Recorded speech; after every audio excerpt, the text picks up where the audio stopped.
அனைவருக்கும் வணக்கம். இன்றைக்கி நம்ம வேள்பாரியின் 52வது அத்தியாயம் பார்க்க இருக்கிறோம். இதை எழுதிய சு வெங்கடேசன் அவர்களுக்கு நன்றி. களை கட்டியது கூத்து. திசையெங்கும் இருந்து பரம்புமலையை நோக்கி அணியணியாய் மேலேறினர் பாணர்கள்.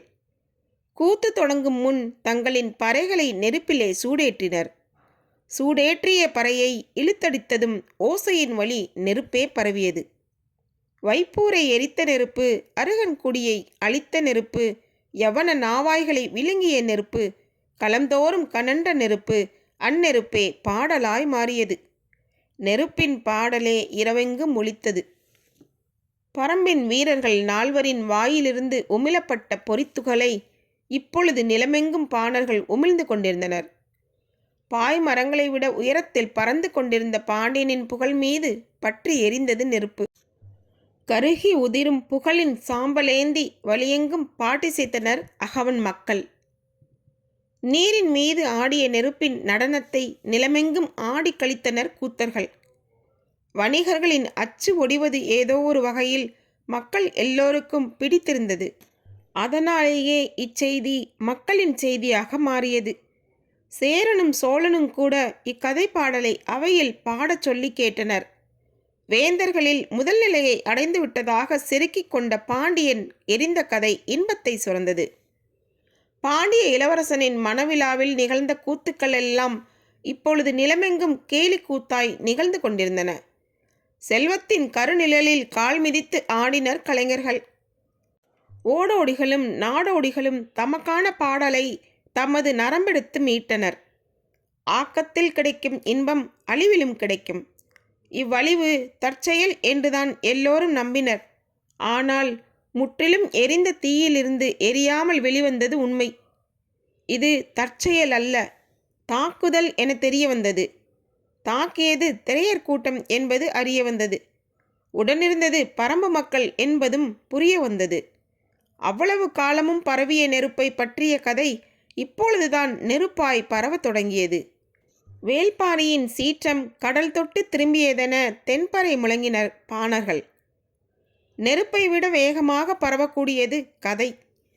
நெருப்பை விட அதிகமாக சுடக்கூடியது கதை. நெருப்பு கொண்டும் எரிக்க முடியாதது கதை.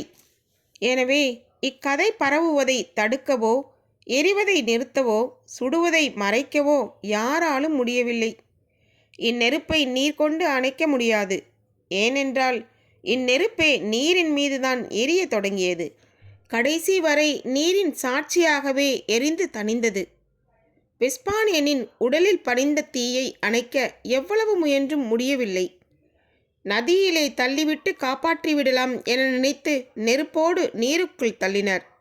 அவன் நீரில் விழுந்த சில கணங்களில்தான் எரிந்து கொண்டிருந்த ஹிப்பாலஸின் நாவாய் வெடித்து சரிந்தது. வெஸ்பானியன் எரிந்து மூழ்கினானா, மூழ்கி எரிந்தானா என்பது தெரியாமலேயே போய்விட்டது. எண்ணிலடங்காத முத்துப்பெட்டிகள் ஏற்றப்பட்ட நாவாய் அது.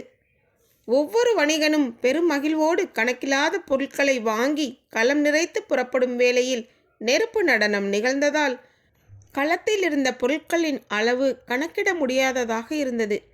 சந்தை அழிந்த கதையை வழித்தடங்கள் மறக்காமல் எடுத்து சென்று விடுகின்றன என்பார்கள். இப்பொழுதும் அதுவே நடந்தது. ஒரு துறைமுகம் முழுமுற்றாக அழிந்த கதையை கடல்வழி பயணித்த களங்கள் எல்லாம் எடுத்து சென்றன. நாவாய்கள் ஒதுங்கும் துறைமுகமெங்கும் வைப்பூரின் கரிக்கட்டைகள் கரையொதுங்கின. கடலிருக்கும் வரை இக்கதை இருக்கும். பாம்பின் தலையை நசுக்குவதைப் போல வைகையின் தலையில் இருந்த துறைமுகத்தை நசுக்கி அழித்தான் வேள்பாரி என்ற வரலாறு நிற்கும். வரலாறெங்கும் கேட்டிராத கதையாக இது இருந்ததற்கு காரணம் ஒன்றே ஒன்றுதான். அது உலகம் இதுவரை கேட்டிராத செய்தி. நீரின் மீது நெருப்பு 3 நாட்கள் நின்று எரிந்தது என்னும் செய்தி. எனவே அது பாணர்களின் கற்பனையை தாண்டிய கருப்பொருளாக இருந்தது. எரிபொருளே கருப்பொருளானதால் நிற்காமல் எரிந்தது. சுடும் சொற்கள் பற்றி எரியும் நெருப்பு சொல்லென சுட்டது. பாடும் ஒவ்வொருவனும் ஒவ்வொரு கதையை பாடுகிறான். உண்மையில் என்னதான் நடந்தது என்பதை அறிய அளவற்ற ஆர்வத்தோடு இருந்தான் பாரி. மழைக்காலம் முடிந்ததும் நிலமெங்கும் இருந்து பாணர்கள் பரம்பிற்கு மலையேற தொடங்குவது வழக்கம். இவ்வாண்டும் அப்படியே. பரம்பின் தாக்குதலை எழும் அலைகளும் வீசும் காற்றும் எங்கும் பேசிக்கொண்டிருக்க துள்ளி குதித்து மலையேறினர் பாணர்கள். நாள் தவறாமல் எவ்வியூரில் கூத்து நிகழ்ந்தது. கிணை கொண்டு பாடும் கிணையர் கூட்டம்தான் வைப்பூரின் கதையை எவ்வியூருக்கு வந்து முதலில் பாடியது. இத்தாக்குதல் இவ்வளவு பெரிதாக நிகழ்ந்துள்ளது என்பதை பாரி உள்ளிட்ட அனைவரும் அன்றுதான் அறிந்தார்கள். கிணையர் குலத்து கிழவன் தான் வைப்பூரின் பெருமையை சங்கூதம் குரலில் இழுத்து பாடினான்.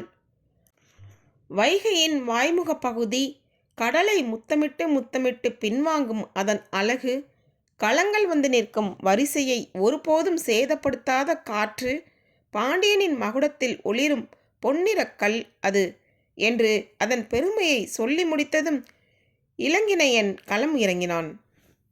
அவன் இறங்கியதும் கிணையர்குல ஆடுவன் கூட்டம் உள்ளிறங்கியது. ஆண்களும் பெண்களும் சூழ வலம் வந்தனர். கிணை பறையின் ஒலிக்குறிப்பு அவர்களுக்கான நுணுக்கங்களை சொல்லிக் கொண்டிருந்தது. காலம்பன் பாரியின் இடப்புறம் அமர்ந்திருந்தான். ஏதோ ஒரு கூத்தினை பார்க்கிறோம் என்ற எண்ணத்தில்தான் அவன் அமர்ந்திருந்தான். அந்த கூத்தின் நாயகன் அவன்தான் என்பது தொடக்கத்தில் புலப்படவில்லை. நெருப்பின் அகன்ற வாய் கலங்களை மென்று தின்ற பொழுது பல்லுக்குள் சிக்கிக்கொண்ட பாய்மரத்தினை ஒடித்து உள்ளே தள்ளினான் காலம்பன் என்றான் கிணையன். கேட்டுக்கொண்டிருந்த காலம்பன் அதிர்ந்து உட்கார்ந்தான். கூட்டம் எழுப்பிய உற்சாக ஒளி விண்ணை தொட்டது. தாங்கள் பாடும் கதையின் நாயகன் தங்களின் கண்முன்னால் உட்கார்ந்திருக்கிறான் என்பது கிணையர்களுக்கு தெரியாது. வீரனின் வாள் கலைஞனின் சொல்லாக மாறினால் என்னவாகும் என்பதை முதன்முறையாக பார்த்து கொண்டிருந்தான் காலம்பன். எரியுளியால் எண்ணற்ற வீரர்களின் உடல்களை செருகியபடி தோளிலே தூக்கி வந்த காலம்பனின் உடல் வாகினை இளங்கினையன் பாடிய பொழுது கூத்தரங்கு அதிர்ந்தது. எழுந்த பேரோசை கிணைப்பறையின் ஓசையை விஞ்சியது. அகல விரித்த கையால் ஒருமுகப்பறையை ஓங்கி அடித்து பேரொளி எழுப்புவதைப் போல தனது தொடையில் அடித்து ஒளி எழுப்பினான் பாரி. ஆடுவன் கூட்டம் தாக்குதலின் வலிமையை வர்ணிக்க தொடங்கிய பொழுது பாரியால் இருக்கையில் உட்கார முடியவில்லை. காலம்பனின் வீரச் செயல் பரம்பு குடிகளுக்கே பாடம் சொன்னது. இசையும் கூத்தும் உச்சியில் ஏறி நிற்க பரிமாறப்படும் தாக்குதலின் விபரங்கள் கூத்துக்களத்தை போர்க்களமாக்கின. சீறி எழும் சினம் கொண்டு பகைமுடிக்கும் ஒற்றை சொல்லோடு பாடலை முடித்தான் இளங்கினையன். கூத்து கேட்டவர்களின் ஆவேச உணர்ச்சி எல்லையற்றதாக இருந்தது. கூட்டத்தில் உட்கார்ந்திருந்த திரையர்கள் கண்ணீர் பெருக பார்த்திருந்தனர். தங்கள் குலத்தலைவனை பற்றி பாடப்படும் முதற் பாடலது. காலம்பன் உறைந்து நின்ற பொழுது எதிரில் வந்து வணங்கி நின்றான் பாரி. பாடிய கிணையர்களுக்கு தங்களது கதையின் நாயகன் இவன்தான் என்று அப்பொழுதுதான் புரிய தொடங்கியது. காலம்பனை கண்கொண்டு பார்த்ததும் தாங்கள் செய்த தவற்றை உணர்ந்தனர். காலம்பனை விரிந்த மார்பன் என்று தவறாக பாடிவிட்டோம். இவன் விரிந்த மார்பன் அல்லன். எதிரி தன் இரு கையை எவ்வளவு விரித்து வந்தாலும் அடங்கா மார்பன் என்று சொல்லி மறுபாடலை தொடங்கினான் இளங்கினையன். இப்படித்தான் தொடங்கிய கூத்து எதுவும் விடியும் வரை முடிவதில்லை. மறுநாள் இன்னொரு பாணர் குழு வந்து சேரும். மீண்டும் வைப்பூர் பற்றி எரியும். கடலில் கலந்த நாவாய்களின் சாம்பல் கதையெங்கும் மிதக்கும். இடுக்கையும் உடுக்கையும் அந்தரியும் ஆகுலியும் உருமியும் உளவுமாக கருவிகளின் முழக்கத்துக்கு ஏற்ப வைகையின் நெருப்பு வடிவு கொள்ளும். எவ்வியூர் மக்களுக்கும் வந்து சேர்ந்த திரையர் கூட்டத்துக்கும் பெரும் துன்பத்திலிருந்து மேலேற வேண்டிய தேவை இருந்தது. அந்த தேவையை கூத்துக்களே இட்டு நிரப்பின. நாட்கள் நகர்ந்தன. திரையர் குடி பரம்பு குடியானது.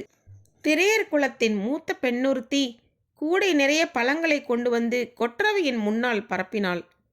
வழிபாடு தொடங்கப் போகும் முன் நடக்கும் சடங்கிது. வைக்கப்பட்ட பழங்களுக்கெல்லாம் குலநாகினி கண் திறக்க முயன்ற பொழுது தேக்கன் தடுத்தான். கண் திறக்காத பழங்களே திரையர்களை கொண்டு வந்து சேர்த்தது என்றான். குலநாகினிக்கு புரிந்தது. கூட்டத்துக்குள்ளிருந்த அளவனை அருகில் வர சொன்னாள். ஏன் என்று அவனுக்கு புரியவில்லை. தயங்கியபடி அருகில் வந்தான். அள்ளி முத்தமிட்டாள் குலநாகினி. ஏன் என்று திரையர்களுக்கு புரியவில்லை. அளவனின் கண்ணில் நீல வளையம் பூத்து அடங்கியது. கொற்றவையை வணங்கி மண்ணெடுத்து காலம்பனின் நெற்றியில் பூசினாள் குலநாகினி. குளவையொலி பெருகி மேலேறியது. பறவைகளின் படப்படப்பையும் மீறி வெளிக்கேட்டது தேவவாக்கு விலங்கின் குரல். ஓசைகள் அடங்கியதும் பரம்பின் ஆசான் அறிவித்தான். வழக்கமாக 16 குளங்களுக்காக நடைபெறும் கொற்றவை கூத்து அடுத்த முறை 17 குளங்களுக்காக நடைபெறும். ஆனால் தேவவாக்கு விலங்கு பழமெடுத்து கொடுத்து தொடங்கும் கதையல்ல திரையர்களின் கதை. தேவவாக்கு விலங்கையே எடுத்து கொடுத்து தொடங்கும் கதை என்றான். கூட்டத்தின் குளவையொலி காட்டை கிட்டித்தது. திரையருக்குள்ள பெண்ணொருத்தி உடல் சிலிர்த்து ஆடத் தொடங்கினாள். தூதுவையின் நினைவோடு அருளாட்டம் தொடங்கியது. உருமிகள் நரம்பினை முறுக்கின. அவள் ஆடும் பரப்புக்கேற்ப கூட்டம் விலகி கொடுத்தது. நேரமாக ஆக ஆட்டத்தின் ஆவேசம் உச்சம் கொண்டது. கைகளை திருகி முறுக்கி தலை சுற்றி நிமிரும் அவளின் முகம் எதிர்கொள்ள முடியாததாக இருந்தது. பொழுதாவதை உணர்ந்து ஆடுபவளை நிலை கொள்ள செய்ய குலநாகினி களமிறங்கினாள். திரையருக்குள்ள பெண்களின் உடல்வாகு எளிதில் அடக்க முடியாதது. உயரத்திற்கும் உறுதிக்கும் இணையற்றது. அதுவும் அருளிறங்கி ஆடும் பெண்ணை அணைத்து நிறுத்த எவரால் முடியும்? எவ்வளவு முயன்றும் குலநாகினியால் எதுவும் செய்ய முடியவில்லை. கொற்றவை கூத்தின் பொழுது மற்ற குல பெண்கள் 2-3 பேர் அருளிறங்கி ஆடினாலும் இறுதியில் அடக்கி நிறுத்துபவள் குலநாகினி. தோற்றத்திலும் உடல் வலுவிலும் இணையற்றவளான பரம்பின் மூதாய் குலநாகினி. திரையர் குலத்தின் ஒற்றை பெண்ணை எது செய்தும் நிறுத்த முடியவில்லை. பார்த்து கொண்டிருந்த வேளிர் குல பெண்களுக்கு வேர்த்தது. உருமியின் நீலோசையும் உருண்டோடும் குளவையொலியும் சூழலின் ஆவேசத்தை அதிகமாக்கி கொண்டே இருந்தன. நிலைமையை எப்படி கைக்கொள்வதென்று யாருக்கும் புரியவில்லை. பாரியின் எண்ணங்கள் எங்கெங்கோ போய் திரும்பிக் கொண்டிருந்தன. குலங்கள் தாங்கள் அழிந்த கதைகளோடு களமிறங்கிவிட்டால் அவர்களை ஒருபோதும் ஆற்றல் கொண்டு நிறுத்த முடியாது. அவர்களை நிறுத்துவதற்கான வழியை கதைகளுக்குள் தான் கண்டறிய வேண்டும் என்று சிந்தித்து கொண்டிருந்த பொழுது அருகிருந்த ஆதினி சொன்னாள். சூழி வேலினை வணங்கி ஆண் வெற்றிலையை கொண்டு வந்து அரங்கில் வையுங்கள். ஆவேசம் தணிந்து அமைதியடைவாள் தூதுவை. குரல் கேட்டு அதிர்ந்தான் பாரி. செய்வதறியாது திகைத்து கொண்டிருந்த அரங்கம் ஆதினியின் குரலை இறுக்கி பற்றியது. சிறிது நேரத்திலே ஆண் வெற்றிலையை கொண்டு வந்து பாரியின் கையில் கொடுத்தனர். சூழி வேலினை நினைத்தபடி அரங்கின் நடுவே ஆண் வெற்றிலையை வைத்து வணங்கி நின்றான் பாரி. கொற்றவையின் முன்னால் அடங்கி அமர்ந்தாள் தூதுவை. புதிய மரபுகள் உருவாகி கொண்டுதான் இருக்கின்றன. குலங்கள் அழிப்பட்டு பரம்புக்கு வந்து சேர்ந்த பொழுது இப்படித்தானே தம் முன்னோர்கள் மரபுகளை உருவாக்கியிருப்பார்கள் என்று பெரியவர்கள் பேசிக்கொண்டனர். மலை மக்களின் எந்த ஒரு குடியும் இனி தனித்து வாழ முடியாது. குடிகளை இணைத்து நாடாக்காமல் விட்டுவிட்டோம். நாட்டின் அமைப்புகளை உருவாக்காமல் இனி எக்குடியும் தப்பிழைக்காது என்ற எண்ணங்கள் உருவான பொழுது தப்பிழைத்த குடிகள் எதுவும் இல்லை என்ற நிலை உருவாகிவிட்டது. பரம்பு மட்டுமே நமக்கு மிஞ்சியுள்ள ஒரே இடம். இதனை என்றென்றும் காத்து நிற்பர் எம் குல வழியினர் என்று ஆவேசம் கொண்டு சூளுரைத்தான் காளம்பன். சேரனின் அவையிலும் வைப்பூர் எரிந்த கதை பாடப்பட்டது. உதியஞ்சேரலின் கன்னங்கள் பூரிப்பில் சிவக்கும் அளவிற்கு வைப்பூர் நெருப்பு சுகம் கொடுத்தது. குளிருக்காக நெருப்பை அணைத்து மகிழ்வதைப் போல மகிழ்வுக்காக நெருப்பை இடைவிடாது அணைத்து கிடந்தான் உதியன். குரல்வாய் பாணர்களின் போட்டி பாடல்கள் நாள்தோறும் நடந்தன. கூலங்கள் எரிவதைப் போல களங்கள் எரிந்தன என்றான் ஒருவன். நீரிலே மூழ்கும் வேலத்தின் கருமை ஏறிய முதுகினைப் போல கருகிய நாவாயின் அடிமரங்கள் ஆற்றிலே புதைந்தன என்றான் மற்றொருவன். பாண்டியனின் பதாகையில் பறந்து கொண்டிருந்த மீன்கள் எரிந்த நெருப்பின் சூடு தாங்காமல் ஆற்று நீரிலே செத்து மிதந்து கொண்டிருந்தன என்றான் இன்னொருவன். கடைசி ஆள் கவிதையை முடித்தான். பாண்டியன் இனி சுடப்பட்ட மீன். மறுநாள் கூத்து கலைஞர்கள் உள்ளே நுழைந்தனர். பொருட்கள் ஏற்றப்பட்ட களங்களில் பற்றிய நெருப்பு என்ன வாசனை கொண்டிருந்தது என்பதை ஒரு பாணன் விளக்கி பாடினான். களங்களின் வடிவத்தையும் நெருப்பின் வேகத்தையும் பாடுவதை விடுத்து எரிந்த பொருட்களை நினைவுபடுத்தியதற்காக பெரும் பொருளை பரிசாக கொடுத்தான் உதியஞ்சேரல். அதன்பின் வைப்பூரில் எரிந்த நெருப்பின் வாசனை சேரனின் அவையில் நாள்தோறும் மணக்கத் தொடங்கியது. சந்தனமும் அகிலும் எண்ணற்ற வாசனை பொருட்களும் இருந்த பிற களங்கள் எரியும் பொழுது எழுந்த வாசனையை விவரித்து கூறின பல பாடல்கள். மிளகும் பாக்கும் கருகிய வாசனையை பாடிய கூத்தனுக்கு அள்ளி வழங்கினான் சேரன். அரிசந்தனமும் இலவங்கமும் பாதி எரிந்து மூழ்கிய பொழுது எழுந்த வாசனை பற்றி மிக நுட்பமான குறிப்பை பாடினி ஒருத்தி பாடினாள். அவளுக்கு உதியஞ்சேரல் கொடுத்த பரிசு பொருட்கள் பற்றி தனி பாடலே உருவாயிற்று. சேரனின் தலைநகரான வஞ்சி முழுக்க வைப்போரின் வாசனையே மிதந்தது. ஆனாலும் உதியஞ்சேரலுக்கு ஆசை அடங்கவில்லை. ஒரு கட்டத்தில் கூத்தர்களின் வாய்மொழி சலிக்கவே வணிகர்களின் நேரடி கதறல் அவனுக்கு கூடுதல் மகிழ்வை கொடுத்தது. துறைமுகத்தில் வந்திறங்கும் ஒவ்வொரு வணிகனும் ஒவ்வொரு கதையோடு வந்திறங்கினான். பெரு வணிகன் என்று இருமாப்பு கொண்ட பலரின் கதை வைப்போரோடு முடிவிற்கு வந்தது. சாத்துக்களின் தலைவன் சூழ்கடல் முதுவன் இனி எந்த துறையிலும் தலை நிமிர்ந்து நுழைய முடியாது. அது மட்டுமல்ல, பாண்டியனுக்கு பெண் கொடுத்ததால் சாத்துக்களின் தலைவனுக்கே இந்த கதி என்பது கடல் போல் நிலை கொண்டு விட்டது. அழிந்த நாவாய்களுக்கும் களங்களுக்கும் உரிமையாளர்கள் இழப்பை பற்றி தொடர்ந்து சொல்லிக் கொண்டிருந்தனர். ஒவ்வொருவருக்கும் ஏற்பட்ட இழப்பு அளவிட முடியாததாக இருந்தது. எல்லாம் அழிந்தது என்று பல வணிகர்கள் கதறியபடி கடலுக்குள் சென்றனர். ஒவ்வொருவரின் கதையையும் கேட்டு உள்ளுக்குள் மகிழ்வோடு அரண்மனை திரும்பினான் உதியஞ்சேரல். துறைமுகம் வந்திறங்கிய வணிகர்கள் எல்லோரும் அழிந்த கதையைத்தான் சொன்னார்கள். யவன கப்பலில் பயணம் செய்த மொழிபெயர்ப்பாளன் ஒருவன் அழிந்த கதையை மட்டுமல்லாமல் அழித்தவர்களின் கதையையும் சேர்த்து சொன்னான். அவன் ஹிப்பாலஸின் நாவாயில் பணியாற்றியவன்.